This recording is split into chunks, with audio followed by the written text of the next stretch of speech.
Well, here's a reality of the crime spike in Democrat-led cities across the nation. Businesses are moving out of areas under woke leadership.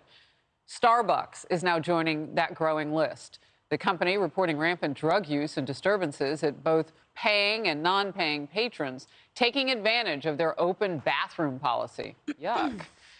The coffee giant announced this morning it will permanently close more than a dozen of its stores in cities like Seattle, Los Angeles, Portland, Philadelphia, D.C. over the so-called disruptions. Joe.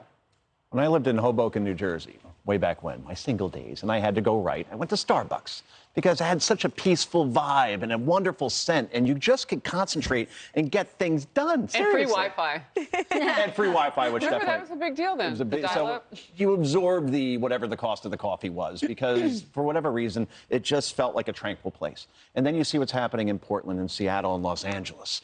And you go from being high on caffeine in the peaceful days to now people coming in high on opioids and fentanyl and shooting up. And they're a danger to staff and customers alike. And when you look back at the crime stats of 2021, 16 Democratic-run cities set homicide records in this country. That was the common thread. And even when police officers, the ones that didn't retire or resign or had low morale, actually caught the bad guys, then the district attorney would just let them right back out and commit that crime anyway. So you had Nicole Malliotakis, who I hope I pronounced her name correctly. You got it. Yeah, the Greeks are always difficult. Congresswoman from New York. Yes.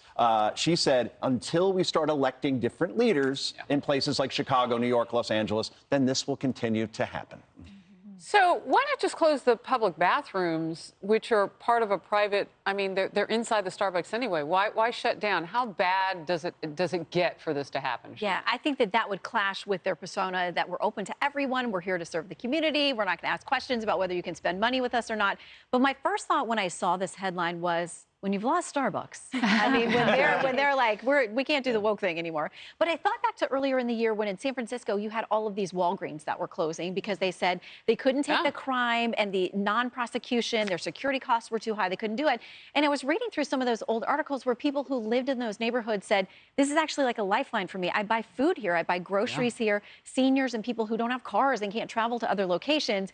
When these businesses start to shut down, then the community is left with whatever ran them off, the crime, the drug use, and people are kind of scrambling and left in the worst case scenario for people who it's not easy for them to move out of those communities to get to their pharmacy or get what they need. They're food and pharmacy deserts. And we may say, wow, you know, Starbucks coffee might be a little pricey, but people are eating in there too. They're getting that fresh fruit or whatever, the sandwiches that they can get their hands on too in some of those locations that are deserts for those resources. Emily, talk to me about this recidivism that's so bad that you have to start to close stores like Starbucks. Yeah, I mean, it's rampant. It's in all of these Democratic cities. The worst homicide I've ever seen was in a bathroom in a Starbucks here in New York City. It was literally like either a vampire exploded in it or someone else did. That's the reality. And this is the company learning that being woke does not lead to utopia. It leads to reality. Because this is on the heels of their 2018, the safe needle deposit boxes, or that was 2019. 2018 was the open space policy, right? They said our spaces are open to anyone, regardless of whether they are a paying customer, and it includes the bathroom. And it sparked this debate with people sort of arguing conceptually, no, this is just meaning that there will be safe disposal. It will protect the employees, including the 2 in Eugene, Oregon alone that were stabbed by needles. Right. They said, no, this won't encourage drug use. It's true and unrelated. But the reality is that solving one or providing a solution to one issue does not solve the problem of the other. And it absolutely did inspire and encourage drug use and all of the ancillary behavior that goes along with it, to the tune of employees then being threatened and endangered as they continue to be spiked with needles or encounter recidivist, either violent convicts or people who led to really scary situations. So then this closing was frankly absolutely predictable. It appears to just everybody but the company. You know, this just signals a change to me, Kaylee. And it really is what I talk about, that war of us against the criminals, against the people who will take advantage of a system that won't hold them accountable. And so you leave your doors open and you get taken advantage of as a corporation. But are we even being realistic anymore about who has the power? Yeah, our elected officials are supposed to have the power, but they don't use it. This reminds me of another story we did. It was Congresswoman Mary Scanlon in Philadelphia who helped to put forward a bill to replace medical professionals with police officers. So take away the police, put in the medical professionals to de-escalate the situation. Another way of saying defund the police. Well, it turns out she got carjacked in broad daylight.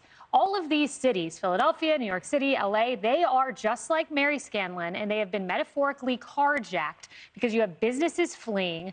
They're being carjacked in broad daylight. Their citizens are, and all the businesses are leaving because of their naivete. So until you fix the problem up here with elected officials that happen to hail from the left in blue states, you're not going to fix the problems on the streets and the businesses leaving. And you got to pressure them. That's what Congresswoman Malliotakis was talking about. Look, Alvin Bragg's probably not going to change his stripes here in New York City. Clearly. But he might have to change where he is on this case, charging that bodega owner. And would we see that across the country? I don't know if it can happen fast enough. Well, fire Bragg. That's a good start. Come on, Governor. All right, let's move.